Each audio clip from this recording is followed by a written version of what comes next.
नमस्कार दोस्तों, मैं सीए सौरभ सक्सेना और स्वागत करता हूं आपका हमारे इस YouTube channel CA Saurabh Saxena में, जहां हम बात करते हैं गवर्नमेंट रजिस्ट्रेशंस की, ट्रस्ट की, सोसाइटी की, गवर्नमेंट स्कीम्स की और बहुत सारे अलग अलग तरीके की रजिस्ट्रेशंस की। और आज भी मैं एक ऐसा टॉपिक लेके आया हूं जो एनजीओ और सोसाइटी के लिए बेहद आवश्यक है, जो काफी बार हमें कंफ्यूज करते हैं कि क्या जीएसटी लगेगा एनजीओ की एक्टिविटीज पे या नहीं, और अगर लगेगा तो किस कंडीशन पे लगेगा और नहीं लगेगा तो क्या क्या कंडीशन का पालन होना चाहिए। पर इससे पहले मैं इस वीडियो में आगे बढ़ूं, अगर आपने हमारा चैनल अभी तक लाइक, शेयर या सब्सक्राइब नहीं किया है तो लाइक करें, शेयर करें, सब्सक्राइब करें। तो दोस्तों, आज का वीडियो एक ऐसी क्वेरी के बारे में है जो अक्सर मेरे पास आती है। वो ये है कि सर, हम अपने एनजीओ के अंदर कोई सर्विसेज या कोई गुड्स दे रहे हैं, बेच रहे हैं, क्या उस पे जीएसटी एप्लीकेबल होगा या नहीं होगा, और अगर होगा भी तो किन कंडीशन पे होगा और नहीं होगा तो किन कंडीशन पे नहीं होगा। पहले तो ये समझते हैं कि जीएसटी की एप्लीकेबिलिटी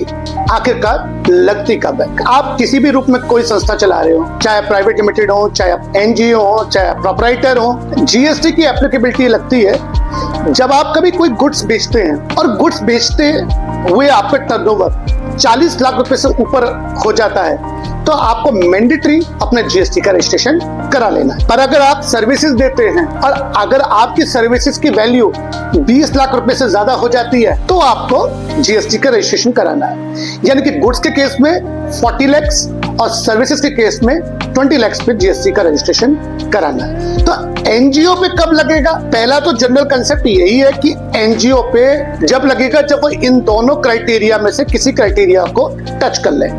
यानी कि अगर कोई एनजीओ गुड्स बेचता है या सर्विसेज बेचता है और वो 40 और 20 लाख की कंडीशन का पालन कर लेता है तो फिर उसको अपना जीएसटी रजिस्ट्रेशन कराना है और अपने गुड्स बेचने और सर्विसेज बेचने पे जीएसटी देना ही देना।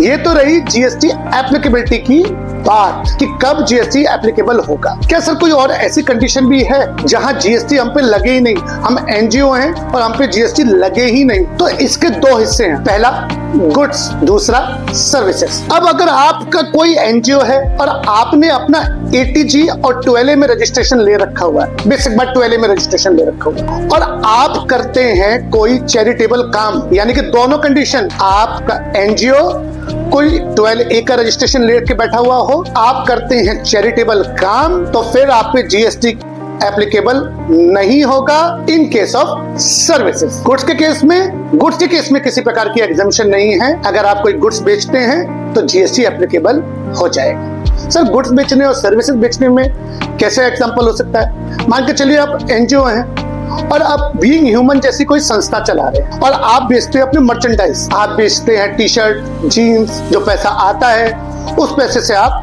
सोसाइटी के बेनिफिट के लिए काम कर रहे हैं। चाहे आप पे एटीजी 12A का रजिस्ट्रेशन हो या ना हो, जीएसटी एप्लीकेबल हो ही जाएगा 101%। किसी प्रकार की कोई भी एग्जम्पशन नहीं। अब बात आती है कि सर, मेरा एनजीओ सर्विसेज देता है, अगर मैंने इन दोनों कंडीशन का पालन कर लिया तो मेरे पे जीएसटी एप्लीकेबल नहीं होगा, एटीजी 12A का रजिस्ट्रेशन और साथ में आप काम कर रहे हैं चैरिटेबल। पर दोस्तों, इन्होंने चैरिटेबल को भी डिफाइन किया, फर्दर ले गए। चैरिटेबल का मतलब ये नहीं कि कुछ भी आप काम सोसाइटी के बेनिफिट का कर रहे हो और आपको जीएसटी में एग्जम्पशन मिल जाए। आप या तो काम करते हो पब्लिक हेल्थ का, पब्लिक हेल्थ से मतलब आप किसी प्रकार की जो गवर्नमेंट ने डिफाइन कर रही हुई है डिसीजेस कि आप परमानेंट डिसेबल के लिए काम कर रहे हैं, एचआईवी एड्स के लिए काम कर रहे हैं, इस तरीके का कोई भी काम करते हैं और आपके पास है 12A का रजिस्ट्रेशन, तो फिर आप जो भी सर्विसेज दे रहे हैं उस पे जीएसटी नहीं लगेगा। टाटा मेमोरियल हॉस्पिटल कैंसर का इलाज कर रहा है, पैसा लेता है पेशेंट से, कम लेता होगा भले ही, पर जीएसटी एप्लीकेबल नहीं होगा। सेकंड है, आप काम करते हैं स्पिरिचुअलिटी का, रिलीजियन का या योगा का, यानी कि आप स्पिरिचुअलिटी मतलब ईश्वर में विश्वास दिलाना, या आप योगा कर रहे हैं, या आप प्रिजनर की हेल्थ के लिए काम कर रहे हैं, कुछ भी ऐसा काम जो कि स्पिरिचुअलिटी, रिलीजियन और आपका योगा के कैटेगरी के अंदर आता है तो जीएसटी एप्लीकेबल नहीं। और आखिरी काम है आपका, जब आप कोई इन्वायरमेंट बेनिफिट के लिए काम करते हैं, आप मॉन्यूमेंट का काम कर रहे हैं, आप इन्वायरमेंट के बेनिफिट के लिए काम कर रहे हैं, आप पेड़ को लगाने के लिए काम कर रहे हैं, जीएसटी एप्लीकेबल नहीं होगा अगर आपके पास है 12A का रजिस्ट्रेशन। इनके अलावा भी और भी सारी चीजें हैं, जैसे कि वो कहते हैं कि अगर आप मान के चलिए कोई ट्रेनिंग सेंटर चला रहे हैं और ट्रेनिंग सेंटर चलाने के लिए आप कोई फीस नहीं लेते, आपने फ्री में ट्रेनिंग सेंटर लगा रखा हुआ है जहां पे आप स्किल सिखाते हैं लोगों को, नहीं लगेगा। पर अगर आप पैसे चार्ज करते हैं जीएसटी लग जाएगा। यानी कि ऊपर वाली सर्विसेज में भले ही आप पैसे चार्ज कर रहे हैं, आप पे 12A का रजिस्ट्रेशन है, जीएसटी नहीं लगेगा। पर ये जो आप ट्रेनिंग सेंटर चला रहे हैं या कुछ भी ऐसा चला रहे हैं तो जीएसटी एप्लीकेबल हो जाएगा। ध्यान रखना है, 2 मास्टर कंडीशन है कि 12A का रजिस्ट्रेशन हो और चैरिटेबल सर्विसेज हो, गुड्स नहीं, तो फिर आप पे जीएसटी एप्लीकेबल नहीं होगा।